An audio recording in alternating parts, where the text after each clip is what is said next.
ஜோசியர் பிரபலப்படுத்துறாங்களா? அவர் 2-3 இவங்க ஒரு கோயில் அப்பாயின்மெண்ட் பண்ணாங்க, அவங்க ஒரு கோயில் அப்பாயின்மெண்ட் பண்ணிட்டாங்க. சும்மா ஒரு கொஞ்ச நேரம் நம்ம பார்த்ததுக்கு.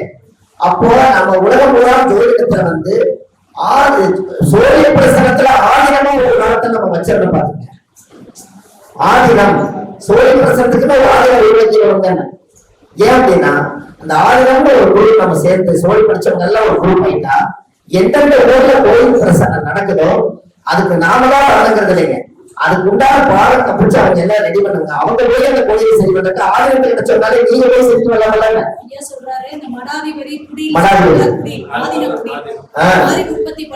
இப்ப நீங்க கேரளாவில மட்டும்தான் சோழி பிரசனம் போய் கூட்டிட்டு வந்து பண்ணணுங்கிறீங்க. சப்போஸ் அவங்கனால போற கோயில் இவ்வளவு பணம் கொடுத்துருக்க முடியலன்னா நம்ம தமிழ்நாட்டிலே இந்த கலையை கற்றுக்கிறோம்ல. அப்ப இதே நாமும் ஒரு ஆதினங்கிற ஒரு மாடாதிபதியை உருவாக்கிட்டா, நீங்க மாடாதிபதிங்கிற ஒரு சங்கத்தை உருவாக்கிட்டா அந்த சங்கத்துல போய் நீங்க யாருக்கு சொன்னாலும் எந்த கோயில் வரணுமோ அங்க வந்து நம்ம போய் பார்த்து அந்த கோயிலை சரி பண்ணிடலாம்ல. ஆதினங்கிற பேர்ல வந்து பல விஷயங்கள் வந்து நடக்குதுன்னு தெரியும். அது வந்து ஒரு முக்கியமா கொண்டு போகும் அடுத்த கட்டத்துக்கு வெளியே வரும். அதனாலதான் சொல்றேன், உன் கை நம்பி உயர்ந்திட பாரு, உனக்கென எழுதி ஒரு வரலாறு, உனக்குள்ளே சக்தி இருக்க ருசிப்பட வலிப்பாருன்னு சொல்றேன். நம்ம கையிலேயே திறமை வச்சுக்கிட்டு எடுத்து தெருவுல நெய் கிடையணும். நம்ம திறமை எத்தனையோ திறமையில படிச்சு நம்மளே உருவாக்கி நம்ம நாட்டை காப்பாத்துறதுக்கு நம்ம பெருமை தேடிக்கிறதுக்கு நம்ம மக்களுக்கு நம்ம சூழல் பிரசனத்தை காசு பணம் இல்லாம கூட நம்ம இலவசமா சொல்லிக் கொடுப்போம். இல்லைன்னா புரிஞ்சா அந்த சூழல் பிரசனத்தை இலவசம் அந்த கலையில இலவசமா சொல்லிக் கொடுப்போம். புரிஞ்சுங்களா? அம்மா சொன்னாங்க அதே மாதிரி ஐயாவும் சொன்னாரு.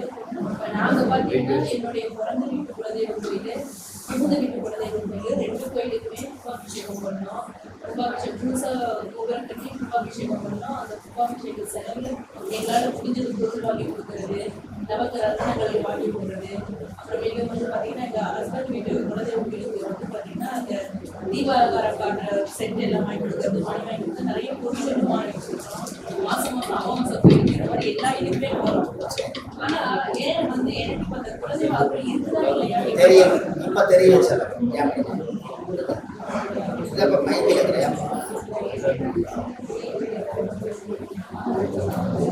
அம்மா சொல்லுங்க.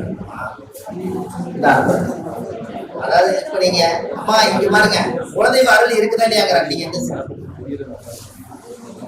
குலதெய்வ அருள் இருக்குதா இல்லையான்னு கேக்குறாங்க. இவங்களுக்கு இருக்குதான்னு நம்ம தெரிஞ்சுக்கலாமா? அம்மா உங்களுக்கு இருக்குதா இல்லையா நம்ம தெரிஞ்சுக்கலாமா?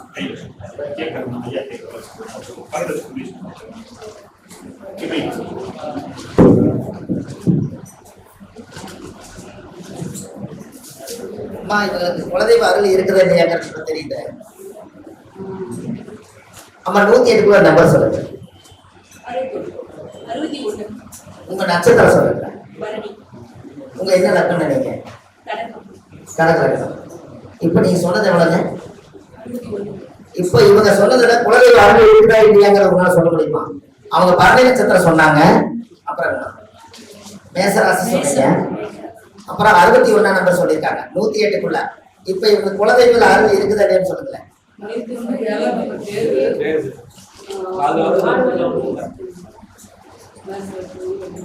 கொஞ்சம் யோசிச்சு சொல்லுங்க.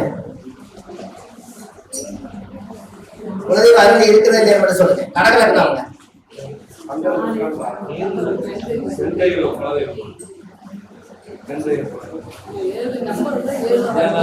அவங்க எது வரைக்கும் வரணுமோ அது வரைக்கும் வந்துட்டாங்க. இன்னும் உள்ள போன இடத்துல விஷயம்.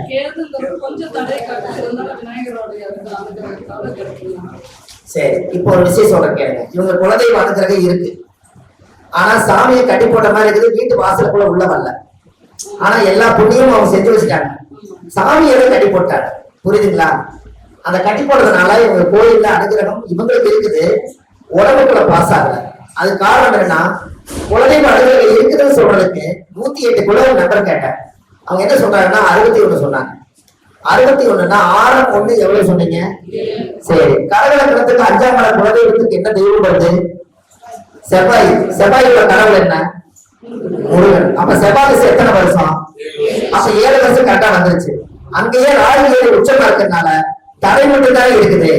அப்ப ராகுகேது சிலை செஞ்சு கொண்டு போய் அரசமத்தட்டுல வச்சுட்டு குலதெய்வத்தை போய் அவங்க சாமி அம்மை அழைச்சு ஒரு 5 எழுபத்தை படைச்சு வச்சு வெத்தலை வச்சு சாமியை நீங்க வீட்டு கூப்பிட்டீங்கன்னா இந்த ராகுகேது சிலையை செஞ்சு அதுக்கு எல்லா அபிஷேகம் பண்ணி அரசு நியமனம் இருக்கிற இடத்துல கொண்டு வச்சுட்டு அதுக்கப்புறம் நீங்க குலதெய்வ கோயில போய் வெத்தலை வாக்கு 5 எலுமிச்சம்பழம் வச்சு அம்மா தாயே என்ற வீட்டுக்கு எல்லா தடை நீக்கிட்ட நீ சந்தோஷமா வாமானா 6-1-7 செவ்வாயோட ஆதிக்கம் வந்துரு தெய்வம் எப்படி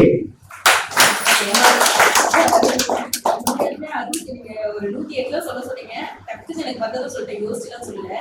அப்புறமே தான் சொன்னதுக்கு அப்புறம் தான் கேதுவோட ஆதிக்கமே நான் நினைச்சேன். அப்புறம் பார்த்தா அதுல இருந்து செவ்வாயோட இருக்கு பாசிட்டிவான ஒரு இதை சொல்லுவோம். எப்படி ஒரு நிஜமான ஒரு விஷயத்த சொல்றீங்க, சிறப்பா இருக்கு. அப்படிதான் இருக்காங்க. உண்மைக்கு சிலுக்கணும் இல்லைங்களா? உண்மைக்கு வந்து சிலுக்கணும். உடம்பு கோயிலுக்குள்ள போனா புது தெய்வம் போனா உடம்பு முழுது இல்லையா? அதனால சிலுக்கணும். ஏன் அப்படின்னா நீங்க கடகத்துக்கு சொல்லும் போதே நீங்க டக்குனு பிடிச்சு போய் பார்த்தேன். கடகத்துக்கு 5ஆவது செவ்வாய் வீடு, அவங்க செவ்வாயை தொட்டுட்டாங்க. ஏன் வேற நம்பர் சொல்லிக்கலாம்ல? அப்ப வாயில வரக்கூடிய நிமித்த பிரசன்னம் கூட அவங்களோட பேசிட்டு தான் இருக்குது. நாம தான் உணரல. எனவே அவங்களோட பேசிட்டு தான் இருக்குது.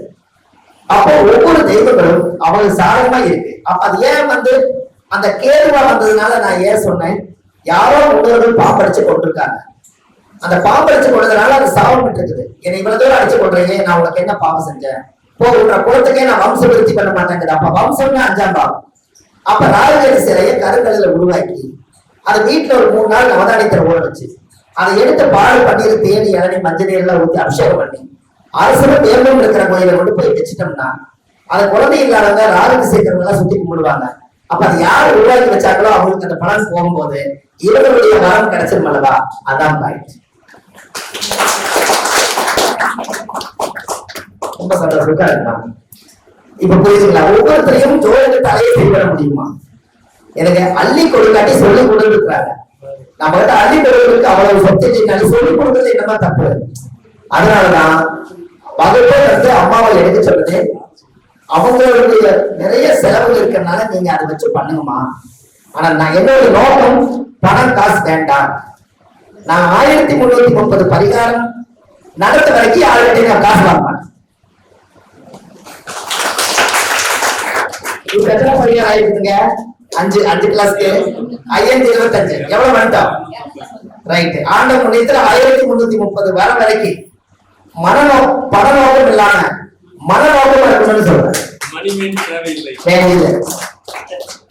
எனக்கு அப்போ நம்மளோட வாழ்க்கையில இவங்கெல்லாம் என்ன கூகுள் பே அனுப்புறாங்க, நம்ம கூகுள் புறாவே இருக்கலாம். அதுக்கப்புறம் இங்க இருந்து பறந்து அந்த காலத்துல மணிப்புறா போச்சா இல்லையா? அது மாதிரி எல்லாரையும் புக்கு பறந்து போகணும். அது போனாலே அநாத குழந்தைகளுக்கு ஆதரவற்ற பாடிக்கு இந்த மாதிரி சாப்பாடு உணவுகளுக்கு நம்ம எழுதுற புக்கில் வர காசை வச்சு அவங்களுக்கு அதை பண்ணுவோம். என்னங்கம்மா, மக்களுக்கு கொடுக்குற காசுல பண்ணுவோம். நமக்கு வேண்டாம். நம்மளுக்கு இந்த கலையை கொடுத்ததுக்கு நான் கீழே அடிக்கடி ஏதாவது ஒரு புக் எழுதுனா நான் ஒரு விஷயம் எழுதுவேன்.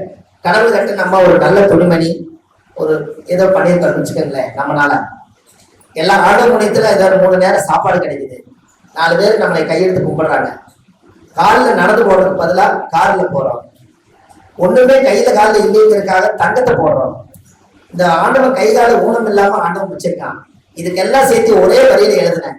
கடவுள் கொடுத்ததற்கே நன்றி சொல்ல முடியவில்லை, இன்னும் இதில் அடுத்தடுத்து கேட்பதற்கு 5 தேயம் உள்ள. புரிஞ்சுருங்களா? அப்ப கடவுள்கிட்ட போய் இவ்வளவு ஆண்டவன் கொடுத்திருக்கிறான், இன்னும் உனக்கு மனசு திருப்தி இல்லையான்னு கடவுள் மறைமுகமா கேட்கிறாரு. அப்ப நமக்கு இருப்பதை வைத்து சிறப்புடன் வாழ கத்துக்கலாமே. எனக்கு ஐயா ஒரு ரோட்ல ஒருத்தர் கால் ஊனமா நடந்து போறாரு. அவர் ஊனமா நடந்து போறதுக்கு அவரோட கர்மம் என்ன? அது சம்பந்தப்பட்டது பிரச்சனை இல்லை. ஆனா நம்ம கண்ணுக்கு அவர் தெரிஞ்சாரு. அது எதுக்கு தெரிஞ்சாரு தெரியுங்களா? நீங்க பாவம்னு சொல்லாம இருந்தீங்கனாலே புண்ணியம். முதல்ல அவர் பாவம்னு சொல்லாதீங்க. காரணம் என்ன தெரியுங்களா? அவர் நடந்து போற பாதையில அவர் கால் கொண்டிய நடந்து போனா கடவுள் என்னமோ அவர் செய்த பாவத்துக்கு அவர் தண்டனை கொடுத்துருக்கணும். அவர் கால விட நம்ம கால் நல்லா இருக்குதுல்ல, அதுக்கு ஒரு நன்றி சொல்லிருக்கீங்க வருதுங்களா? அப்ப அவங்க செய்த ஓடனையா அப்படித்தான் நடந்துதான் தண்டனை கழிக்க முடியும். ஒரு காலத்துல சொன்னாங்க, உன்ற கடன் வந்து நான் கட்டாம நான் போயிட்டேன்னா மாடா உழைச்சி போட நான் உங்களை கடன் கட்டணும் பாக்க. அந்த காலத்துல அப்படித்தானுமா?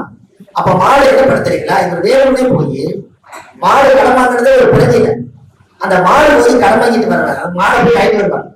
அது அந்த காலுக்கு உழைக்கும், உழைச்சு உழைச்சு உழைச்சு ஒரு பாயிண்ட் வச்சுக்கும், இவ்வளவு ரூபாய் அவங்க கடன் கட்டணும். கரெக்டா அந்த மாடு கடனை கட்டி முடிச்சாச்சுன்னா மாடு செத்து போயிடும். அவங்க சொல்லுவாங்க வீட்டுல இந்த மகாலட்சுமி போனதுக்கு அப்புறம் எல்லாமே போச்சுப்பாங்க. காரணம் என்னன்னா, முற்பேணி கடனுக்கு தான் மாடா உழைச்சு இன்னைக்கு பால் கறந்து கடனை கழிக்குதுங்க.